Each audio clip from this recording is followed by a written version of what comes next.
আপনাদের সবার জুলাইয়ের একটা স্লোগানের কথা মনে আছে নিশ্চয়ই। স্লোগানটা ছিল, কথায় কথায় বাংলা ছাড়, বাংলা কি তোর বাপ দাদার। এই দেশ, এই আমার দেশ, এই দেশ বাংলাদেশ। তা আমি যখন জুলাইয়ের কথা বেশি করে মনে পড়ে, যখন এইসব স্লোগান দেখি, যখন চোখের সামনে ভেসে ওঠে, আপনাদের মনে আছে আপন ছোট ভাইয়ের লাশ নিয়ে দুইটা বোন মিছিল করছে, এপিসি থেকে আমাদের ইয়ামিনের লাশটা ফেলে দিচ্ছে, তখনও মারা যায়নি, সে ফুটপাত নিয়ে টানা হেঁচড়া করছে। একটা বাবা রাস্তার মধ্যে দাঁড়ায় চিৎকার করছে যে আমি নামলাম, সব বাবা নেমে আসে। একটা মা পানি ডিস্ট্রিবিউট করছে। মাদ্রাসার ছেলেরা যুদ্ধ করছে। আমাদের যারা রিক্সা চালান তারা যুদ্ধ করছে, তারা রিক্সার গদির উপর দাঁড়িয়ে স্লোগান দিচ্ছে। আমার মনে হয় না বাংলাদেশের জীবনে কোনোদিন এত মহাকাব্যিক কোনো ঘটনা ঘটেছে। এত বড় যে জুলাই, সেটা কোনোদিনও সেটা বিস্তৃত হবে না, এটা আমার দৃঢ় বিশ্বাস। এবং বাংলাদেশের জুলাই কখনো ব্যাহত হবে না, এটাও আমার দৃঢ় বিশ্বাস। আমি জানি, ধরেন আপনাদের জায়গা যখন আমি ছিলাম, সরকারের দায়িত্ব পালন করতে পারতাম না, সব কথা আমি বলতে পারতাম। আমরা সব কথা বলতে পারি না, কিন্তু আপনাদেরকে একটা জিনিস বলি, আমাদের আসলে খুব বেশি হতাশ হওয়ার কারণ নাই।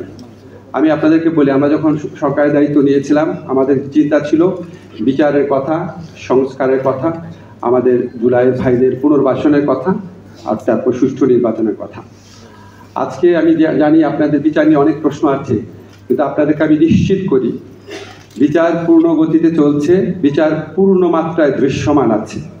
আপনারা সবাই টেলিভিশন ফুটেজে দেখতে পাচ্ছেন। এখন ধরেন আমি আইন মন্ত্রণালয়ের দায়িত্বে আছি, আমি যদি বলি এই মাসের মধ্যে বিচার হয়ে যাবে, আমি জানি ভিতরে তো আমি জানি, আমার টিমের প্রস্তুতি তো আমি জানি, এটাকে আমার জন্য শোভনীয় হবে? আমাদের তো বিচারটা গ্রহণযোগ্য করতে হবে, আমাদের বিচারটা প্রচণ্ডভাবে গ্রহণযোগ্য করতে হবে।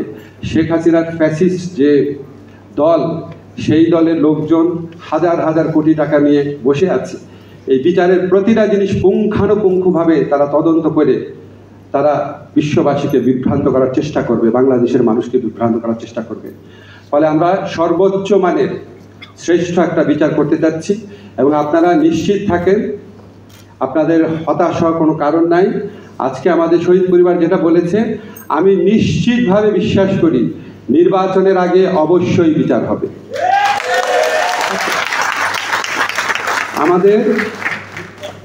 আমাদের যে সংস্কারের কথা আছে, দেখবেন আমরা নিজেরা হতাশা ব্যক্ত করি, কিন্তু আপনারা নিজেরা চিন্তা করে দেখেন তো, এখন পর্যন্ত যে এই ব্যাপারগুলোতে ঐক্যমত প্রতিষ্ঠিত হয়েছে, সেটা হচ্ছে সংসদীয় কমিটির নেতা থাকবেন বিরোধী দল থেকে,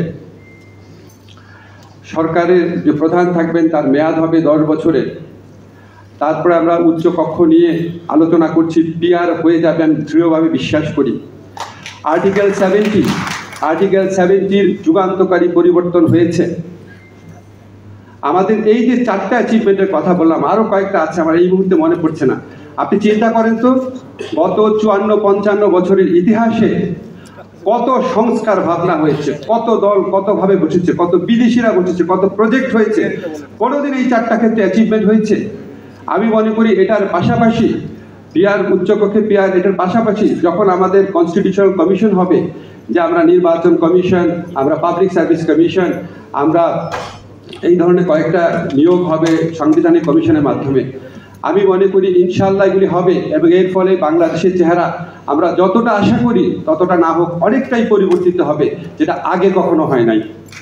আমাদের অনেকের হতাশা আছে, আমাদের যারা শহীদ পরিবার আছে, যারা আহত আছে, ওনাদের পুনর্বাসন নিয়ে। এটা একটা আমার কাছে মাঝে মাঝে মনে হয় ওনাদের পুনর্বাসন শব্দটাও বোধহয় অ্যাপ্রোপ্রিয়েট না। যেই স্যাক্রিফাইস ওনারা করেছে,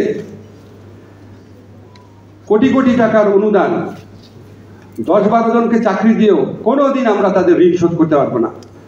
কিন্তু একটা জাতির নিজের কাছে একটা বিবেক বোধ থাকে, একটা মনে হয় একটা কৃতজ্ঞতা বোধ থাকে, সেখান থেকেও এখন বন্ধু যেটুকু হয়েছে, আপনি খেয়াল করে দেখেন, আমরা অ্যাটলিস্ট 95%কে আইডেন্টিফাই করতে পেরেছি, তালিকাভুক্ত করতে পেরেছি। ওনাদেরকে খুব ডিটেইল বলতে চাই না, আপনারা জানেন সবাই, অনেক কিছু করা হয়েছে, আরও অনেক কিছু করা হবে। নির্বাচনের লক্ষ্যে আমরা বলতে চাই আপনাদেরকে, ইনশাআল্লাহ আগামীতে বাংলাদেশে যে নির্বাচন হবে, আমাদের প্রচেষ্টা আছে এটা বাংলাদেশের ইতিহাসের শ্রেষ্ঠতম নির্বাচন হবে। এবং আমরা আমাদের একটা জিনিস মনে রাখবেন, আমাদের অপরাধবোধটা অনেক বেশি। আপনাদের কষ্ট আছে, আপনাদের মনে হচ্ছে এটা হচ্ছে না কেন, এটা হচ্ছে না কেন, আর আমাদের প্রচণ্ড অপরাধবোধ কাজ করে। যখন জুলাইয়ের কথা মনে পড়ে, জুলাইয়ের স্মৃতিগুলো চোখে ভাসে, মনে হয় আমাদের অনেক কিছু করা দরকার, অনেক কিছু করার ছিল। এই যে তাগিদ, এই তাগিদ কখনোই ম্রিয়মান হবে না। এই প্রতিজ্ঞা আপনাদের কাছে করে গেলাম। আমাদের সর্বোচ্চ একটা মানুষের পক্ষে তার যোগ্যতার 100% যেটা প্রয়োগ করার কথা, আমরা 100% প্রয়োগ করি, চেষ্টা করছি। যদি সম্ভব হয় 120%ও চেষ্টা করব। আপনাদেরকে কথা দিলাম, যেগুলি কথাগুলি বলে গেলাম সেগুলি অবশ্যই বাস্তবায়িত হবে। ধন্যবাদ সবাই।